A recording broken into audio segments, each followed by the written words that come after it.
오늘부터 또 3주 정도 베드로후서의 말씀을 여러분들에게 강론하기를 원하는데요. 베드로후서는 예수 그리스도의 종이요 사도인 시몬 베드로가 누구에게 보낸 편지냐면은 1절에 나와 있는 것처럼 보배로운 믿음을 가진 함께 가진 성도들에게. 그들이 누구일까? 우리가 3장 1절 잠깐 보시면은 사랑하는 자들아 내가 이제 이 둘째 편지를 너희에게 쓰노니 이 두 편지로 너희의 진실한 마음을 일깨워 생각나게 하여. 두 번째 편지를 보냈다. 첫 번째 편지인 베드로전서의 독자들과 같은 사람들이구나라는 것을 알 수 있습니다. 그래서 우리가 베드로전서 1장 1절을 보시면은 예수 그리스도의 사도 베드로는 본도, 갈라디아, 갑바도기아, 아시아와 비두니아에 흩어진 나그네, 그러니까 결국 소아시아 지역 북부 지방에 있었던 그 많은 사람들, 그들은 다 택하신 자들이었고 보배로운 믿음을 가지고 있는 성도들인데 바로 그들에게 보낸 두 번째 편지다라는 것을 알 수 있습니다. 때는 네로 황제 체하입니다. 그래서 AD 65년에서 한 68년경 굉장히 고난이 많았던 그런 시대 때 고난을 잘 이기라고 보낸 편지가 베드로전서이고, 베드로후서는 그런 가운데 이단들이 공동체에 들어와서 교회를 어지럽히고 있는 이런 상황 가운데서 그들에게 더더욱 이 거짓 가르침에 속지 말고, 말세에 또 재림이 없다고 말하는 사람들의 말에도 속지 말고 오직 하나님을 더욱더 알아가고 예수님을 알아가는데 더 자라갈 것을 격려하기 위해서 이 편지를 썼다고 말할 수 있습니다. 특별히 1장은 성도의 영적 성숙에 대한 이야기를 하고 있고요, 2장은 거짓 가르침에 대한 경고, 그리고 3장은 주의 재림에 대한 문제를 다루고 있습니다. 왜 오늘 이 사도 베드로는 이 하나님을 알아가고 예수님을 더 알아가는 데 집중하라고 말씀하고 있을까요? 바로 그것은 잘못된 가르침은 잘못된 행동과 잘못된 삶을 낳기 때문에 그렇습니다. 교회를 어지럽히고 사회를 무너뜨리는 그런 일들은 어디서 비롯되는가? 잘못된 가르침에서 비롯되는데, 그 잘못된 가르침은 결국 삶과 행동으로 나타날 수밖에 없다는 것이죠. 그래서 먼저 1절부터 11절에서 이 잘못된 가르침이 교회를 어지럽힐 수 있는 상황에서 성도들이 굳게 붙들어야 될 것이 무엇인가, 이 부분을 다루고 있습니다. 결론적으로 본다면 10절 11절 말씀이죠. 우리 10절 11절 말씀을 같이 한번 읽어볼까요? 시작. 그러므로 형제들아 더욱 힘써 너희 부르심과 택하심을 굳게 하라. 너희가 이것을 행한즉 언제든지 실족하지 아니하리라. 이같이 하면 우리 주 곧 구주 예수 그리스도의 영원한 나라에 들어감을 넉넉히 너희에게 주시리라. 그렇습니다. 우리가 더더욱 우리를 부르심과 택하심을 굳게 할 때, 즉 우리를 구원하신 목적, 구원의 결과가 무엇인가를 알고 그대로 행할 때 우리는 실족하지 않는 것이죠. 구원에서 괜히 떨어지고 잘못된 가르침에 넘어가고 또 자꾸만 뒤로 물러가서 또 이게 맞나 틀리나 이런 부분들 되지 않기 위해서는 우리를 부르시고 택하신 그 부분이 무엇인지를 제대로 알고 그것을 굳게 할 필요가 있다라고 이야기합니다. 그러한 사람들에게는 그리스도 예수의 영원한 나라에 넉넉히 들어감을 주신다. 지금은 못 들어갔는데 이것을 행함으로, 이것을 지킴으로 들어간다는 말은 아닙니다. 우리가 행함으로 구원받은 사람들 아니에요. 이미 우리는 하나님의 영원한 나라에 들어갔습니다. 그런데 우리가 들어갔다는 것을 드러내는 표지가 무엇인가? 우리 예수님께서 산상수훈이나 평지설교에서도 말씀하셨다시피 우리의 선한 마음에서 선한 것을 말하는 거잖아요. 쌓은 선에서 결국 선을 드러내는 열매를 통해서 우리가 어떤 사람들인가라는 것을 드러낼 수밖에 없습니다. 결국 올바른 행동과 올바른 성품을 드러낼 때 우리가 하나님의 백성임을 온전히 드러내는 것이고, 그럴 때 우리는 하나님의 영원한 나라, 그리스도의 영원한 나라에 넉넉히 들어갈 수 있는 존재가 됐다라는 것을 우리가 확신할 수 있다는 말씀이죠. 그것을 위해서 오늘 사도 베드로는 두 가지를 이야기하고 있는데요. 첫 번째는 1절 2절에서 하나님과 구주 예수 그리스도의 의를 힘입어 동일하게 보배로운 믿음을 가진 성도라면 어떻게 할 것인가? 바로 하나님과 주 예수를 알므로 은혜와 평강을 계속 누려야 된다라고 1절 2절에서는 이야기하고 있고요.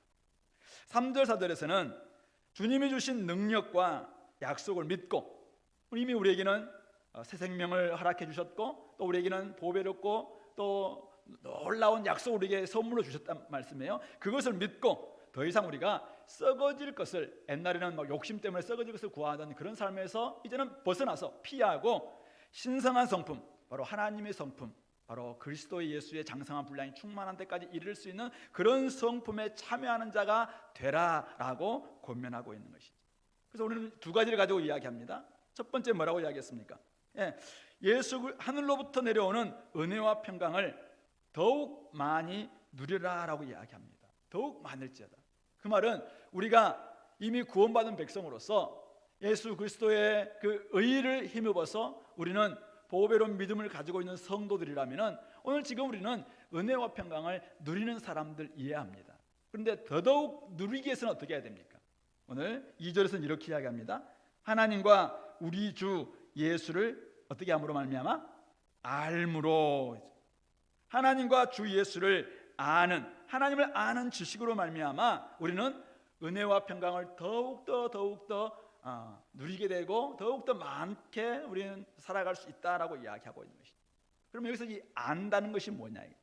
단지 정보를 많이 하는 지식, 이것을 그노시스라고 이야기하는데 이런 그냥 영지주의자처럼 어떤 지식을 많이 하는 그것을 이야기하는 건 아니에요. 도리어 하나님과 주 예수 그리스도와의 그 인격적인 알미죠. 친밀한 만남. 그래서 그것을 에피그노시스 이렇게 표현을 하고 있는데요. 오늘 2절 예수를 알므로 말미암아, 3절에서도 우리를 부르신 이를 알므로 말미암아, 8절에도 너희로 우리 주 예수 그리스도를 알기에 게으르지 않고 열매 없는 자가 되지 않게 하려니와. 다 이 알므로 이야기하고 있는데 여기서는 다 에피그노시스라는 이 인격적 암, 부부가 서로 이렇게 알아가는 이런 모습들처럼 진짜 친밀한 관계, 친구가 서로를 알아가는 인격적인 만남, 이 알을 이야기하고 있는 것이죠. 그런 의미 속에서 오늘 우리는 이미 은혜와 평강을 누리는 사람들입니다. 그래서 하늘로부터 내려오는 거예요. 근데 그것을 오늘 우리가 더더욱 많이 경험하고 있느냐. 오늘 우리는 이 땅 가운데서 우리에서 많은 사람들에게 우리는 구원받았습니다 라고 이야기하는데 내가 하나님으로부터 오는 은혜와 평강을 더욱 많이 누리고 있는가? 말씀과 기도에 집중하되 우리가 어떤 지식적인 성경 지식은 많이 알고 있지만 누가 누구를 낳고 누가 누구를 낳고 예수님의 제자는 몇 명이고 그 다음에 창세기부터 요한계시록까지는 1189장이고 뭐 이런 지식들을 우리가 많이 알고 있는데 진짜 성경을 우리가 연구하면 연구할수록 하나님을 성품을 닮아가고 하나님과의 충분한 교제 가운데서 내가 어떤 상황 속에서 흔들리지 않을 수 있는 그런 은혜와 평강 가운데 거할 수 있느냐 이거죠. 바로 그것을 이야기하고 있는 것이죠. 더욱 하나님을 친밀하게 알아가는 이런 시간들, 이것이 바로 구원하신 주님의 목적인 것이죠.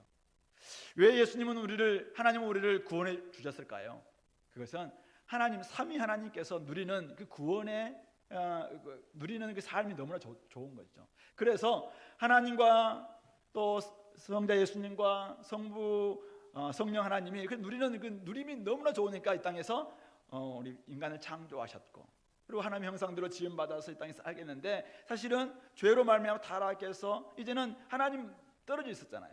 그런데 하나님의 영광에 이르지 못하는 그들을 예수님께서 우리 인간의 행위로는 다 구원받을 수 없으니까 예수님께서 그 의를 이루어 주심으로 우리가 하나님 안에 들어와서 하나님의 자녀가 되었습니다. 그렇다면 하나님의 자녀가 된 우리가 정말 누리는 것이 무엇이 될 것인가? 그런 아버지와 자녀가 누리는 그 친밀한 교제, 바로 그것을 인격적 알을 오늘 하나님을 알므로라고 이야기하고 있는 것이죠. 우리를 부르신 이를 알므로, 이것이 바로 구원하신 목적이에요.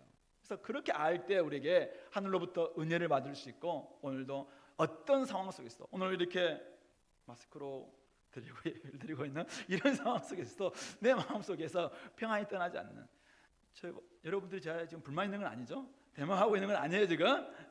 그런데도 불구하고 이런 상황 속에서 우리가 평안을 잃지 않을 수 있는 것은 어디서 오는가? 하나님과 우리 주 예수 그리스도를 알면서 온다는 것이죠. 친밀한 교제 가운데 있을 때 우리는 거기에서 하나님으로부터 오는 은혜와 평강을 더욱 많이 누릴 수 있다는 것을 기억하시기 바랍니다. 두 번째는 우리가 세상에서 썩어질 것을 피하고 신성한 성품에 참여하는 자로 우리를 세우셨다고 했는데요. 그 과정이 3절에서 그의 신기한 능력으로 생명과 경건에 속한 모든 것을 주셨다. 왜? 그분의 신기한 능력, 하나님의 신기한 능력으로 우리에게 임함으로 말미암아 우리에게 하나님의 생명, 하나님을 닮은 경건에 속한 모든 것을 우리에게 주셨습니다. 뿐만 아니라 4절에서는 보배롭고 지극히 큰 약속을 우리에게 주셨어요. 우리를 영원한 하나님 나라의 백성으로 또 하나님 나라의 자녀로 주시겠다라는 그 약속이죠. 그 약속은 오늘 우리로 하여금 이 땅에서 절대 우리를 빼앗기지 않는다는 약속입니다. 그리고 영원한 하나님 나라에 들어간다는 약속이에요. 우리의 기업은 흔들리지 않는 기업이에요. 그 약속을 우리에게 주셨습니다. 그렇기 때문에 그런 약속을 주시고 생명을 주시는 하나님이 오늘 우리에게 기대하는 바는 뭡니까? 그것은 오늘 4절에 나와 있는 것처럼 너희 정욕 때문에 세상에서 썩어질 것을 피하고 신성한 성품에 참여하는 자가 되게 하려 하셨느니라. 우리가 옛날처럼 그냥 세상의 정욕에 따라서 육신의 정욕과 안목의 정욕과 이생의 자랑 거기에 마음을 빼앗겨서 세상에 맨날 속하고 구원받은 자의 모습은 전혀 없는 이런 삶이 아니라 이제는 하나님을 닮은 성품, 그 신성한 성품이라고 이야기합니다. 신의 성품에 참여하는 자가 되게 하기 위해서 삶이 달라지는 그런 삶이 되게 하기 위해서 우리를 부르셨다라고 이야기하고 있는 것이죠. 그러니까 구원받아 천국행 티켓을 끊었기 때문에 이제는 모든 것이 끝났다라고 하면서 마음대로 사는 이런 신앙은 성경에서 이야기하고 있는 올바른 신앙이 아니라는 것입니다. 우리는 땅에서 천국 백성으로서의 삶을 드리는 것, 그것이 바로 우리를 부르신 이를 알므로 말미암아 신성한 성품에 참여하는 자가 되는 것이고, 그것이 바로 구원의 자연스러운 결과라고 이야기하고 있습니다. 우리가 구원을 받았다면은 우리 로마서 6장에서 이야기하고 있는 것처럼 우리의 신분상, 우리의 목적상 이제는 우리가 죄를 지을 수도 없고 죄를 지어서도 안 되고 그리고 거룩한 백성으로 살아가는 모습인 것처럼 당연히 오늘 우리는 구원받았다면은 이제는 우리 삶이 신성한 성품에 참여하는 그런 모습으로 드러나야 된다라고 이야기합니다. 생각해 보세요. 우리 엄마가 이제 그죠? 10달 동안 막 입덧과 온갖 막 참고 견디고 이렇게 하면서 해산의 고통을 견뎌가면서 자녀가 태어났습니다. 자녀가 태어나서 응애, 야 됐다. 그리고 그냥 걔는 생명이 됐기 때문에 마음껏 살아라 이렇게 하는 거 아니잖아요. 그 아이가 점점 잘 자라갈수록 먹이고 입히고 막 그렇게 하면서 우리 기대하는 바가 뭡니까? 이젠 사람이기 때문에 괜찮다 이러게 우리 부모의 마음은 아니잖아요. 그가 바로 부모를 닮고 이 땅 가운데서 좋은 성품 가지고 잘 살아갈 수 있도록 이렇게 좋은 성품과 덕과 이것을 갖출 수 있는 제대로 된 인간, 제대로 된 우리 자녀 되게 하는 게 이게 부모들이 자녀들을 향한 기대 아니겠습니까? 하나님도 마찬가지라는 거예요. 하나님도 우리에게 그분의 신기한 능력과 그리고 우리에게 보배로 약속을 주시면서 생명과 경건에 속한 모든 것을 우리에게 주시면서 엄청난 유산 상속자로 우리를 하나님 나라 백성으로 우리를 삼아 주셨다는 것이죠. 그렇다면 우리는 어떻게 살아야 되냐? 언제든지 실족하지 아니하고 영원한 나라에 넉넉히 들어가는 그런 하나님 자녀가 될 수 있도록 우리를 바라볼 때마다 야 내가 네 아비인데 너는 어떻게 그렇게 나를 안 닮았냐 라고 생각하는 부모가 있다면 얼마나 마음이 아프겠습니까? 하나님이 우리를 그 엄청난 능력과 약속을 주시면서까지 우리를 태어나게 했는데 우리가 전혀 하나님을 닮지 않았어요. 어디를 가도 하나님의 냄새가 나지 않고 그리스도의 향기를 바라지 않는 이런 모습이라면 하나님의 마음이 참 아플 거라고 생각해요. 바로 그렇기 때문에 당연히 우리는 그분의 신성한 성품에 참여하는 자가 돼야 된다. 그래서 오늘 베드로는 5절부터 7절의 이야기를 하고 있는 것이죠. 자, 5절부터 7절 말씀입니다. 그러므로 너희가 더욱 힘써 너희 믿음의 덕의 지식을, 지식의 절제를, 절제의 인내를, 인내의 경건을, 경건의 형제 우애를, 형제 우애의 사랑을 더하라. 그렇게 자라가라라고 이야기합니다. 믿음이 무엇입니까? 믿음은 우리가 구원을 얻을 수 있는 수단이자 기초입니다. 믿음이 없으면 거듭날 수도 없고 자라갈 수도 없는 것이죠.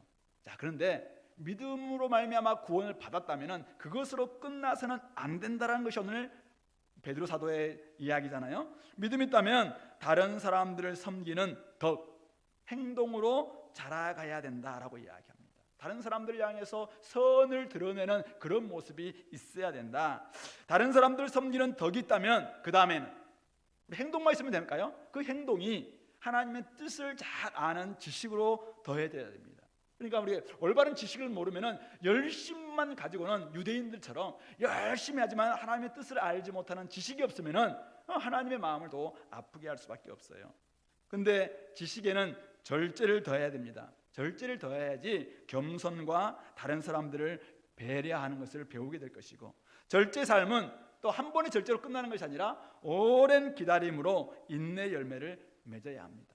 또한 인내는 하나님을 닮아가는 경건에 이르게 되고, 바로 경건에 이른 백성들이 함께 모여 있을 때 그런 사람들을 우리는 형제라고 이야기하죠. 성도라고 이야기할 때 성도의 우애가 넘치게 될 것이고, 또 성도의 우애에서 끝나는 것이 아니라 그 다음 하나님이 아가페 사랑으로 철저히 자기를 희생했던 것처럼 다른 사람들을 위해서 자기를 희생하는 아가페 사랑으로까지 자라가는 것, 이것이 바로 신의 성품에 참여하는 영적 성숙이다라고 오늘 베드로 사도는 말씀하고 있는 것이죠. 그러니까 베드로 사도에 의하면은 영적 성숙은 믿음에서 출발해서 하나님의 성품인 하나님 자체이신 사랑으로까지 자라가는 여정이다, 이렇게 결론 내릴 수 있습니다. 아가페 사랑으로까지 자라갈 수 있을 때, 또 그렇게 자라갈 수 있는데, 그렇게 될 때 우리는 저 사람이 정말 하나님의 성품을 닮았구나, 닮아가고 있구나라는 것을 알 수 있다는 것입니다. 자, 근데 이것은 어쩌면 공식이죠. 이렇게 하면 우리가 자라갈 수 있다라는 것을 이야기합니다. 근데 여기는 두 가지 가능성이 있어요. 이 길로 가면 우리는 이렇게 공부 열심히 하면은, 이렇게 공부하면은 어느 학교 갈 수 있다, 이게 다 정보를 제공합니다. 그런데 두 가지 가능성이 있죠. 그것을 가지고 열심히 공부하는 사람이 있는가 하면은 알고는 있어도, 정보는 다 알고 있어도 그대로 하지 않는 경우가 있겠죠. 그 이야기를 오늘 8절 9절에서 하고 있는 거예요. 첫 번째 가능성은 뭡니까? 이런 것이 너에게 있어 흡족한즉, 신의 성품에 참여하고 있는 믿음에서부터 사랑까지 쭉 나아가는 이런 성품이 흡족하다면은 너희로 우리 주 예수 그리스도를 알기에 게으르지 않고 열매 없는 자가 되지 않게 하려니와. 이것을 향해서 자기는 끊임없이 노력하고 게으르지 않고 열매를 맺고 선한 행실을 쭉 함으로 말미암아 나중에 신의 성품과 정말 자라가는 이런 사람들이 있죠. 이것은 하나의 가능성이에요. 이렇게 하는 사람이 있다는 거예요. 두 번째 9절, 이런 것이 없는 자는 이것에 자기 자신을 들이지 않는 거죠. 맹인이라 멀리 보지 못하고 그의 옛 죄가 깨끗하게 된 것을 잊었느니라. 이 사람들은 근시안입니다. 근시안. 그래서 지금 당장에 좋은 것만 쫓는다는 거예요. 우리는 이제는 죄에서 깨끗하게 되었고 점점 자라가서 나중에 우리의 보배로운 약속이신 영원한 천국까지 나아가는 이 여정 가운데 있음에도 불구하고 죄에서 깨끗하게 되고 난 다음에는 여기에 믿음의 덕의 지식의 절제를, 이 일에 자기 자신을 투자하지 않는다는 것이죠. 그러니까 이 사람들은 자라가지도 않고 눈이 맹인처럼 당장 자기 눈앞에 있는 이것만을 위해서, 그러니 어떻게 합니까? 여전히 지금도 세상 가운데 있는 정욕 때문에 썩어질 것을 구하는 삶을 살 수밖에 없다라고 이야기하고 있는 것이죠. 그런 사람들은 하나님 아버지께 근심거리만 될 수밖에 없을 것입니다. 그러므로 결론적으로 10절 11절 말씀이죠. 부르심과 택하심을 굳게 하고 그리스도의 영원한 나라에 들어감을 넉넉히 얻을 수 있도록 영적 성숙에 힘쓰기 바란다라고 이야기하고 있습니다. 자, 1절 11절에서 이것이 베드로 사도가 오늘 우리들에게 이야기하고 있는 권면입니다. 권면. 영적 성숙을 위해서 자라가라 이야기를 하고 있습니다. 자, 그렇다면은 알겠습니다. 근데 여러분들은 지금 어느 지점에 있느냐 이거죠. 믿음 때문에 우리는 구원을 받았습니다. 그래서 구원 받았다면은 구원받은 믿음을 가지고 지금 덕을 더하고 있습니까?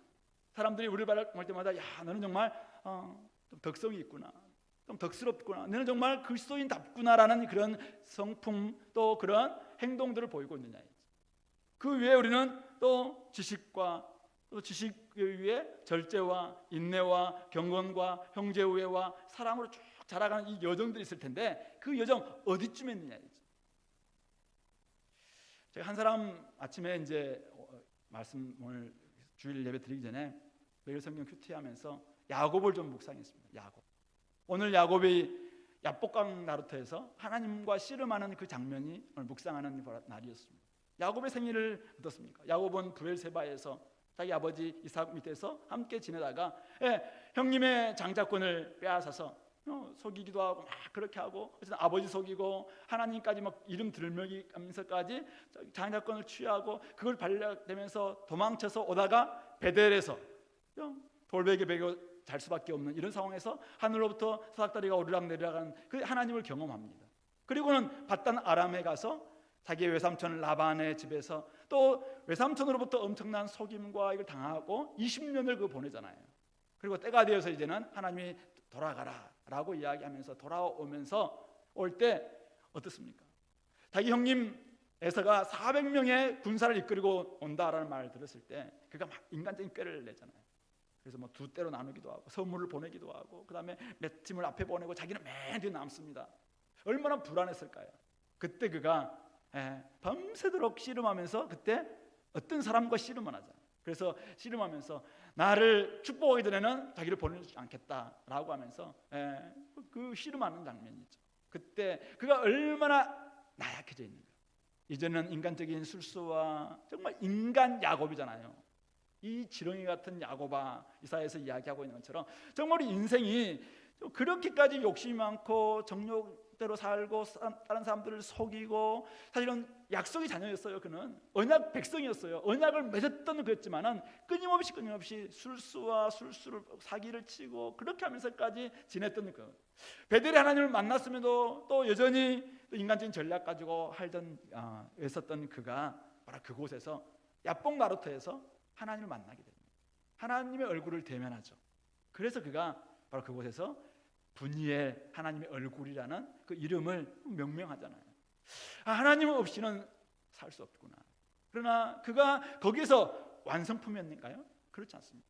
또 돌아갔을 때 나중에 베들로 돌아가야 됐지만 베들의 하나님께 예배하기보다는 또 세겜에 가서 지남으로 자기의 딸이 또 어려움 당하는 이런 것도 경험하고 다시 돌아오고, 그렇게 하다가 나중에 그가 120살이 되고는 나중에 자기 자녀들이 서로 싸우고 뭐 이런 과정 속에서 나중에 애굽에 갔을 때 애굽의 바로 앞에서 자기가 철저히 자기의 지나온 삶을 반추하면서 자기의 삶이 이렇다라고 이야기하면서 그 애굽의 바로에게 축복하는 그 장면이 어쩌면은 야곱이 이스라엘이 되고 있는 그런 모습이 아닐까 생각해봅니다. 그런 의미 속에서 저와 여러분들은 지금 어느 단계에 머물러 있는가? 여러분들 열심히 주님을 알아가고 있지만은 지금 여러분들 20대 또 30대 40대 아직 머물지 않았습니다. 우리가 사실은 지금 머물러 있을 단계가 아닌 것이죠. 우리는 더욱더 힘써 우리의 부르심과 택하심을 굳게 하고 정말 이것을 행하면서 넉넉히 주님에 나아갈 주님 나라에 들어갈 수 있을 정도까지 자라가는 이런 여정 가운데 우리가 있다라는 것을 우리는 기억했으면 좋겠습니다. 저와 여러분들은 지금 아직 여정 가운데 있습니다. 지금 어느 지점에 머물러 있는가? 여러분들은 베델에 있습니까? 아니면 여러분들은 지금 삶이 바단 아람인가요? 아니면 지금이 야복 나루터인가요? 아니면 다시 돌아와서 브엘세바인가요? 또 나중에 갈 수 있는 여정이 남아 있는데 아직까지 여러분들은 우리가 완성된 건 아닙니다. 그러므로 남아 있는 여정을 생각하면서 아직까지 우리가 더더욱 가야 되겠구나 이걸 생각하고 게으르지 말고 열매 없는 자가 되지 않도록 끝까지 계속해서 자라가고 또 자라갈 수 있는 우리 모든 성도들이 될 수 있기를 소망합니다. 12절부터 20절은 이 사실을 알고 있는, 이 진리를 알고 있는 그들에게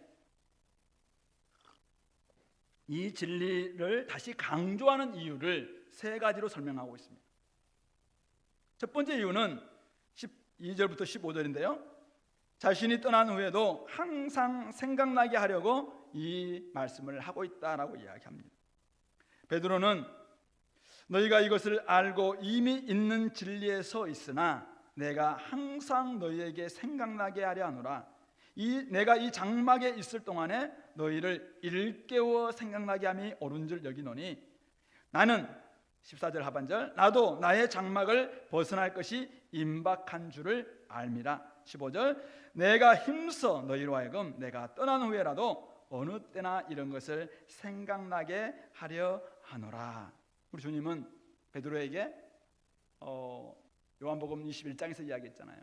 제 앞날이 어떻게 되겠습니까? 뭐 요한을 향해서 막 쟤는 어떻게 됩니까? 야, 요한 걱정하지 말고 너 미래나 생각해라 라고 하면서 너는 젊었을 때 스스로 띠띠고 다녔지만 나중에는 네가 알지 못하는 사람들이 너를 할 것이다. 그가 어떤 죽음으로 가야 될지에 대해서 사실은 언급했던 것이죠. 지금 베드로 사도는 그러한 때가 자기에게 다가오고 있다라는 것을 임박한 줄을 알고 있습니다. 네로 시대 때 가장 지금 핍박이 가장 최고조에 달하고 있던 그런 시점 속에서 수많은 사람들이 고난당하고 수많은 사람들이 믿음을 버리면서도 죽어가고 또 순교당하고 있는 이런 현실 속에서 때가 되었구나라는 걸 알고 있습니다. 이럴 때 이미 진리 가운데 있지만은 다시 한번 이것을 자기가 곧 떠나기 때문에 이것을 성도들에게 분명히 가르칠 필요가 있었다는 것이죠.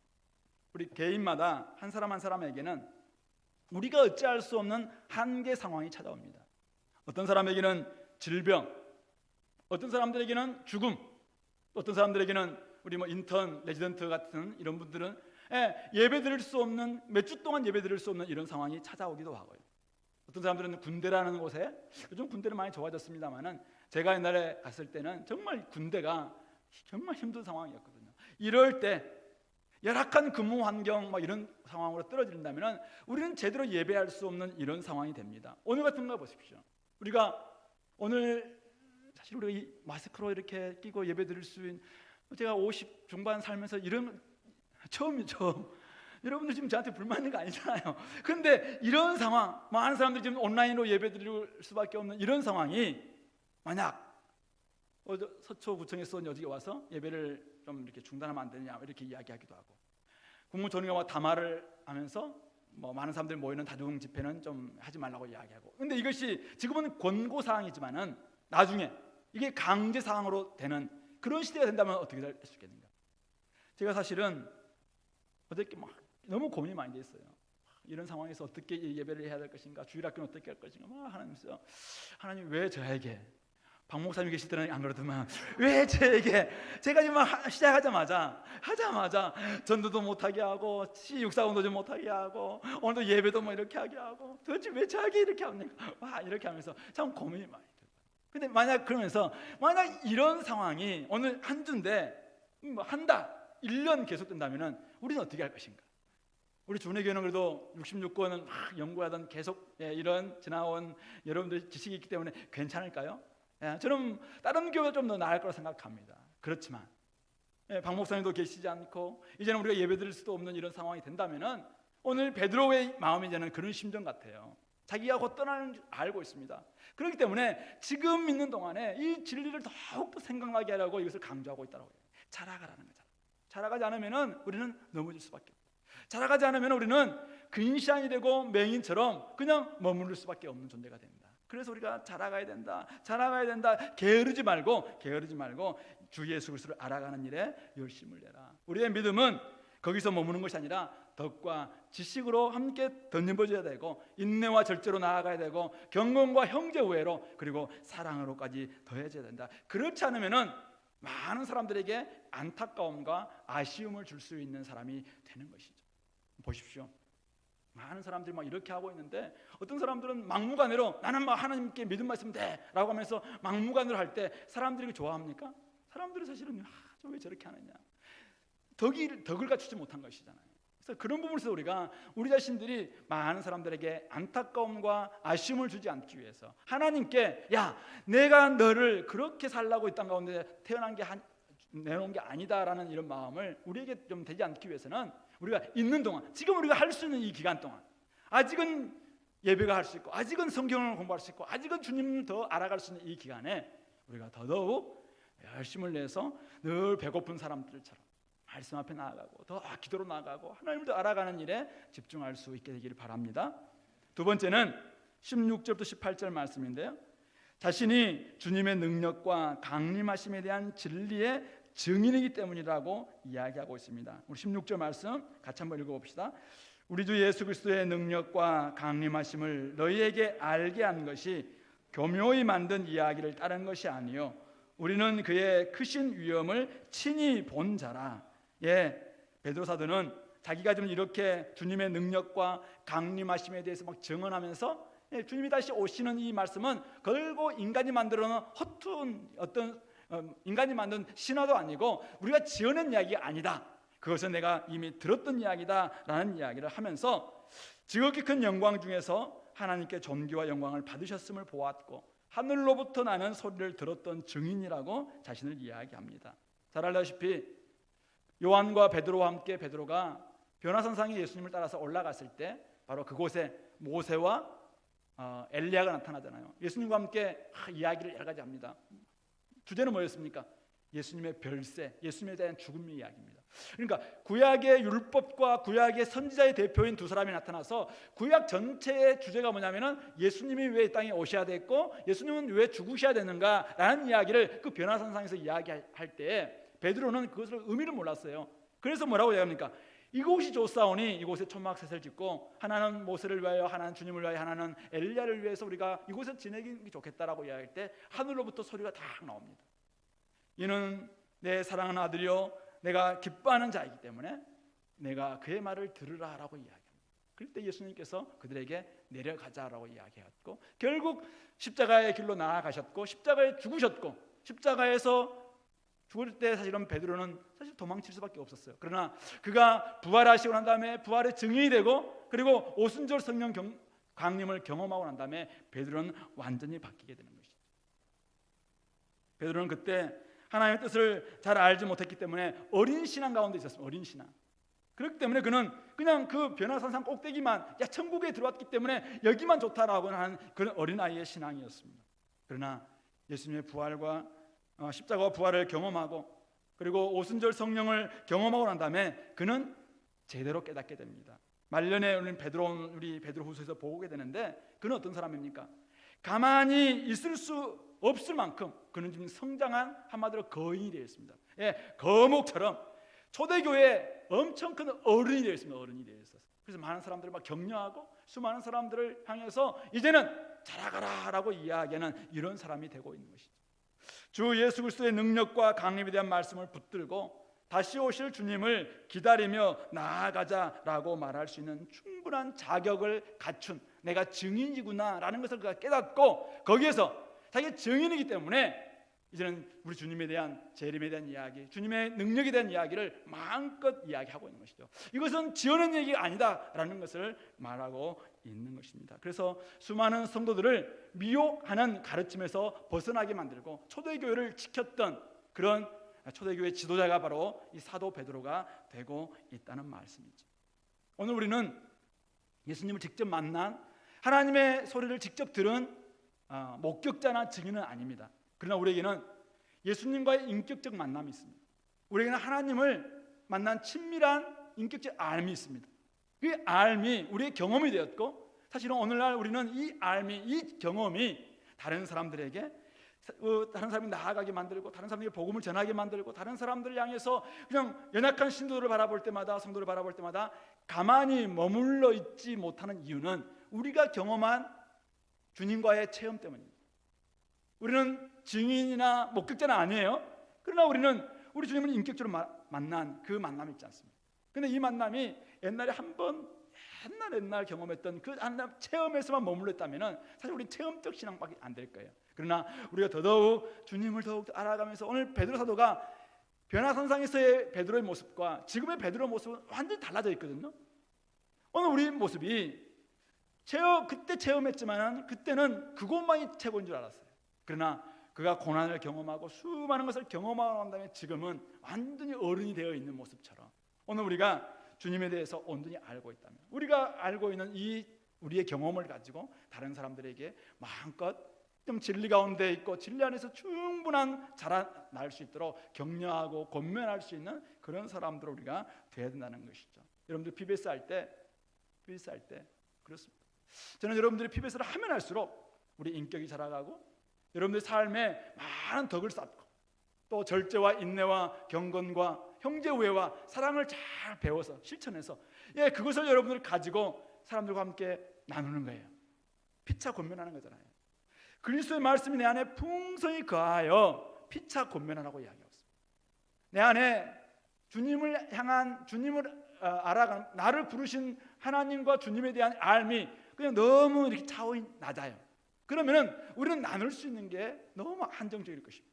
그러나 우리가 살아가면서 우리 여러분들이 말씀을 연구하면 연구할수록 주님을 체험하는 체험들이 쫙 쌓일 것이고, 이 알미, 여러분들이 이 경험이 다른 사람을 향해서 간증으로 나타나기도 하고 권면으로 나타나기도 하고 가르침으로 나타날 것 같아요.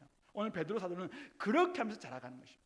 오순절 성령께서 오늘 우리 가운데 이미 임재하셔서 지금 성령은 우리들에게 조명하시고 가르치고 있지 않습니까? 그래서 여러분들이 성경 공부를 할 때마다 같이 소그룹에서 쭉 나눌 때 우리 안에서 온전한 성령께서 우리를 제대로 가르쳐 주십니다. 그래서 풍성하게 만들어져요. 그래서 내가 경험했던 것, 다른 사람들이 경험했던 것 함께 나눌 때 우리는 더 많은 풍성을 경험할 수 있고, 그로 말미암아 다른 사람들을 지금 머무르지 않고 더 자라가게 만들고, 그리고 미혹된 가르침에서 벗어나서 더욱더 하나님을 향해서 나아가게 만들 수 있는 그런 사람들이 될 수 있다는 것이죠. 그러므로 여러분도 경험자이기 때문에 증인처럼 바로 그 확신 가지고 여러분들도 오늘 베드로 사도처럼 나아갈 수 있길 바랍니다.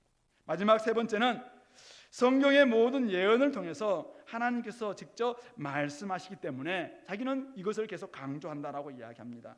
오늘 19절 말씀 이렇게 얘기합니다. 또 우리에게는 더 확실한 예언이 있어. 개인적 경험이나 체험보다 더 확실한 예언이 있는데 그것이 성경 말씀이라는 것입니다. 성경 말씀, 주의 말씀은 어두운 데를 비추는 등불과 같이 우리의 나아갈 길을 비추어 줍니다.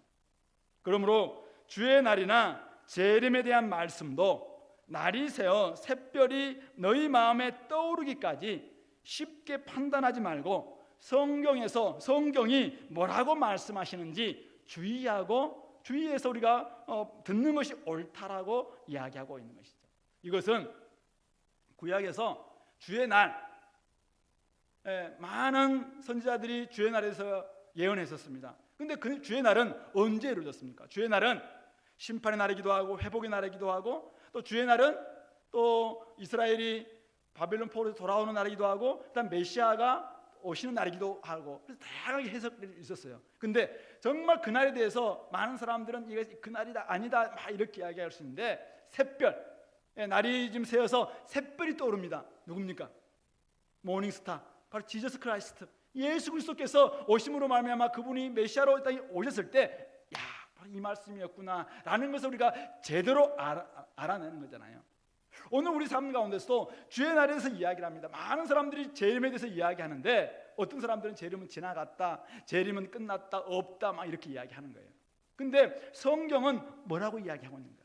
오늘 이만희가 신천지에서는 자기가 재림주라고 이야기합니다. 초림 때 예수님 오셨지만은 실패했고 완성하지 못했고 이제는 자기가 재림주라고 이야기를 하잖아요. 근데 그 재림주가 맞다면은 성경에서 재림하셨을 때 예수님의 모습이 무엇인지를 가지고 우리는 판단해 봐야 되잖아요. 근데 전혀 그런 모습이 없잖아요. 너무나 가짜일 수밖에 없는 것인데도 불구하고 지금 미혹되어 있거든요.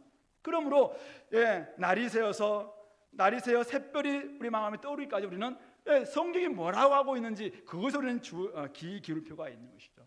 무엇보다도 성경의 모든 예언은 사사로이 풀 것이 아닙니다. 우리는 쉽게 인간적으로 해석해서는 안 된다는 말씀입니다. 누가 해석했다고 그것이 맞는 것이 아니라는 말씀이죠. 그것은 기원에 관한 말씀이기도 합니다. 오늘 21절에 우리 21절 말씀 같이 읽어봅시다. 시작. 예언은 언제든지 사람의 뜻으로 내는 것이 아니요 오직 성령의 감동하심을 받은 사람들이 하나님께 받아 말한 것입니다. 우리 성경에 나와 있지 않지만은 NIV에도 나와 있는데요. 이 앞에는 왜냐하면 for가 나와 있습니다. 그러니까 왜냐하면은 왜 사사로이 풀 것이 아니냐면은 왜 사사로이 해석을 해서는 안 되냐면은 그것은 이 모든 예언은 하나님으로부터 기원했기 때문이라는 거예요. 인간으로부터 나오는 인간의 말이 아니라, 이것은 많은 선지자들이 이야기했다고 해서 선지자로부터 나온 말이 아니라 하나님으로부터 성령의 영감을 받은 하나님부터 나온 하나님의 말씀이기 때문에 우리가 사사로이 풀어서는 안 된다라고 이야기하고 있는 것입니다.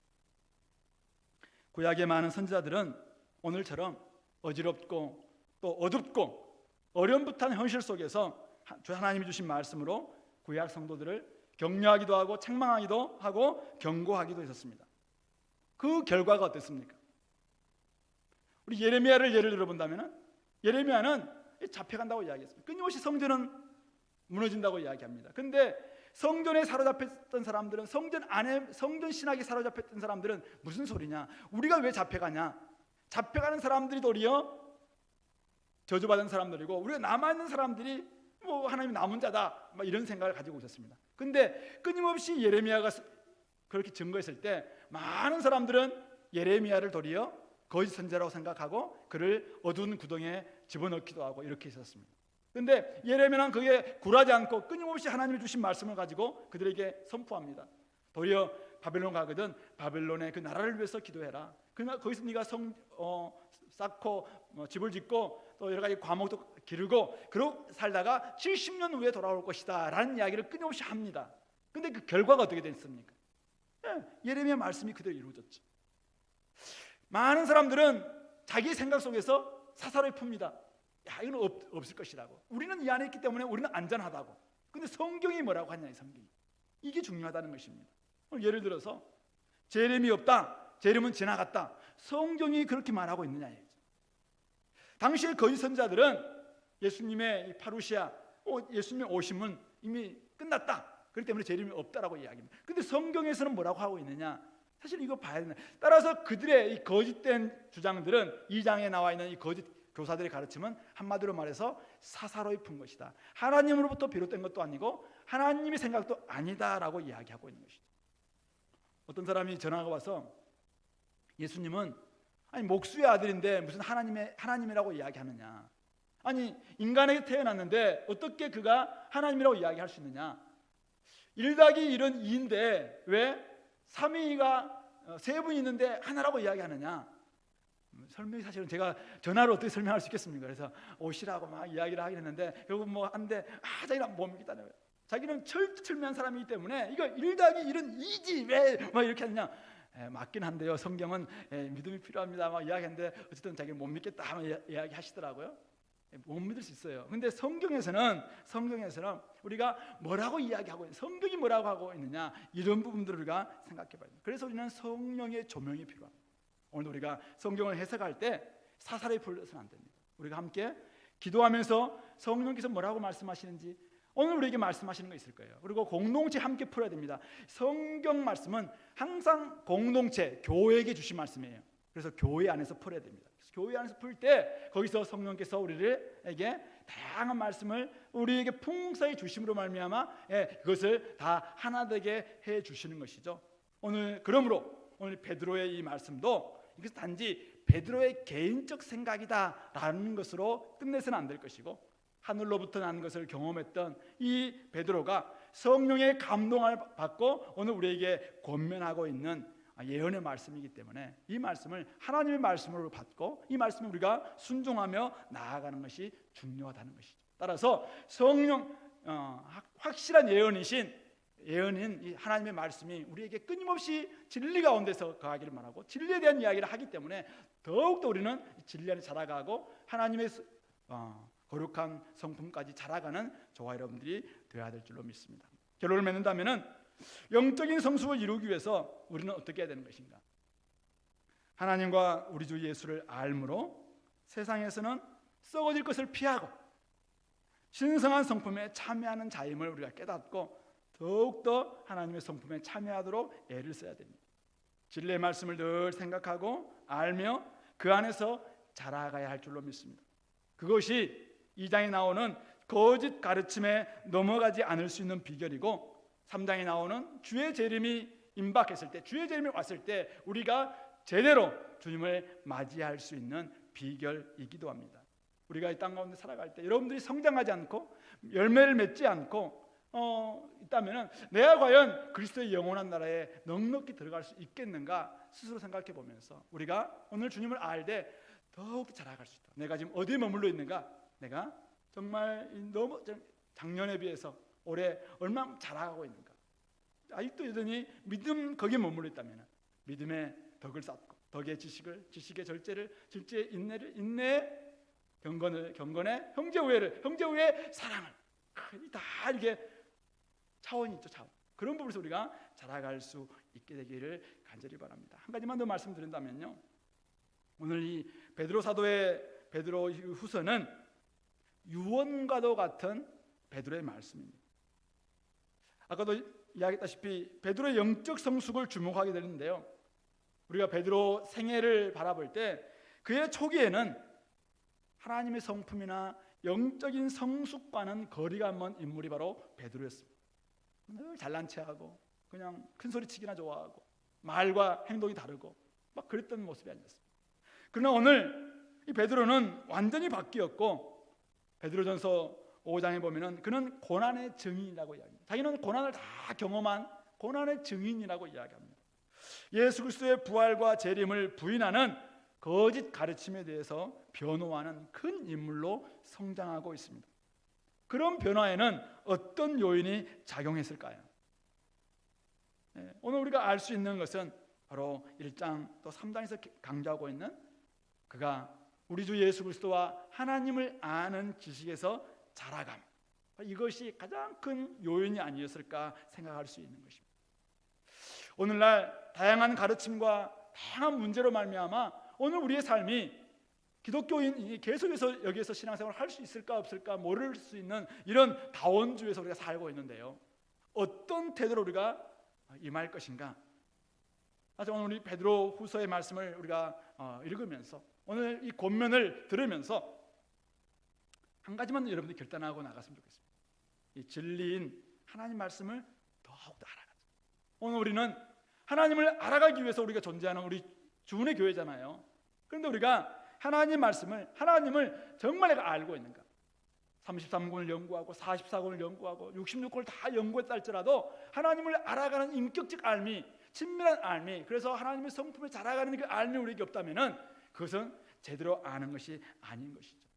부르심의 목적이 무엇인지, 그 결과가 무엇인지를 제대로 알아갈 때 우리는 그리스도가 어떤 길을 걸어가셨는지 우리는 그 길로 걸어갈 수 있고, 우리는 세상 사람들 가운데서 하나님의 나라의 백성이 무엇인지를, 어떤 성품으로 살아가야 하는 것인지를 내가 사실은 말하지 않아도 입을 열면은 그리스도의 향기가 나오고 나의 삶이 그리스도의 편지가 될 수 있는 그런 모습이 되기 위해서는 늘 자라가는 삶, 열매를 맺고 내 속에는 그리스도의 말씀에서 오는, 또 그리스도의 성품을 닮아감으로써 오는 그런 삶의 선한 마음들을 많이 좀 담음으로 말미암아 살아가면 살아갈수록 많은 사람들에게 야, 저 사람은 정말 그리스도인답다, 저 사람에게는 야, 향기가 난다, 저 사람에게는 정말 교회 다니더만 애가 바뀌었네, 이런 이야기를 들을 수 있는, 독불장군이고 고집부리고 자기밖에 모르고 그냥 주머니를 열 줄 모르고 늘 이기적으로 살아가는 이런 모습, 말만 잘하다, 이런 이야기를 더 이상 듣지 않는 우리 그리스도인들이 되기 위해서는 자라갈 수 있어요. 그래서 더 많이 성경을 연구하면 연구할수록, 기도를 더 많이 하면 할수록 덕과 성품을 갖춘 그런 용사들, 우리가 그리스도 용사가 됐는데 나가서 열심히 복음을 위해서 싸울 텐데 어떤 용사가 될 것인가? 그리스도를 닮은 용사가 되야 됩니다. 어떻게 그리스도께서 희생하셨는가? 어떻게 그리스도께서 사랑하셨는가? 그리스도께서 어떻게 절제하셨는가? 이런 것들을 우리가 보면서 그리스도를 닮은 그런 모습 되기를 바랍니다. 지금 여러분들이 어디에 투자할 것인가? 우리 식물에 보면은 생장점이죠. 생장점 막 자라가는 있잖아요. 그 점을 우리가 생장점을 잘 좀 봐서 내가 이 부분에 더만 투자를 해서 빨리 좀 자라갈 수 있도록 했으면 좋겠다. 우리 사람들은 키가 막 크잖아요. 그래서 우리 어린아이들에게 성장판을 막 열 수 있도록 약도 먹이기도 하고 막 주사도 주기도 막 그렇게 하잖아요. 저 같은 사람은 성장판이 다쳤을까요? 열렸을까요? 저한테 막 주사 맞고 그러면 키가 크나요? 그러면 김동만 집사님처럼 그럴 수 있으면 저도 뭐 맞고 그럴 텐데. 근데 우리는 더 이상 사실은 뭐 다 끝났잖아요. 근데 키는 더 이상 자라지 않습니다. 그러나 우리에게는 하나님과 관계에서는 끊임없이 자라가는 것이 남아있다는 것이죠. 우리 50대 60대 경험하시는 분들, 우리는 더욱더 영적인 나이가 50대 60대가 될 수 있도록, 그래서 우리가 자라가는, 우리 안에도 지금 영적인 생장점이 있을 거란 말이에요. 영적인 성장판이 있을 거란 말이에요. 우리는 육신의 나이는 끝났습니다. 육신의 키는 끝났어요. 그러나 자라가기 위해서 어디에 내가 더 투자할 것인가, 어디에 내가 더 말씀을 먹이고 더 기도를 쌓고 하나님을 더욱더 알아감으로 내가 잘 자라가서 어떤 부분 때문에 내가 지금 자라가지 못하는가, 이 부분들을 좀 점검하시고 여러분들이 그런 부분에 있어서 사랑의 높이가 더 좀 자라가고 믿음의 깊이가 더 좀 깊어지고 많은 사람들에게 선한 영향을 끼칠 수 있는 우리 성도들 될 수 있으면 좋겠고, 우리 공동체도 마찬가지입니다. 우리 공동체도 지금 어떤 부분에 있어서 더 자라갔으면 좋겠는가, 이런 걸 좀 생각해 보면서 좀 더 그리스도의 성품을 닮은 교회됨을 보여줄 수 있는 우리 교회가 꼭 될 수 있기를 소망합니다. 우리 말씀을 좀 기억하면서 하나님 아버지, 우리가 영적으로 성숙하도록 이렇게 권면하는 오늘 베드로 사도의 이 말씀을 들었는데, 하나님 우리가 정말 사람들 속에서 하나님 앞에서 영적으로 자라가게 도와주시고 하나님의 성품에 참여하는 우리가 될 수 있도록, 나중에 우리가 그리스도의 영원한 나라에 들어가게 될 텐데 부끄럽게 들어가지 않도록 넉넉히 들어가는 감을 얻을 수 있는 우리가 되게 할 수 있도록 우리의 성품을 바꿔달라고 같이 한번 기도하겠습니다.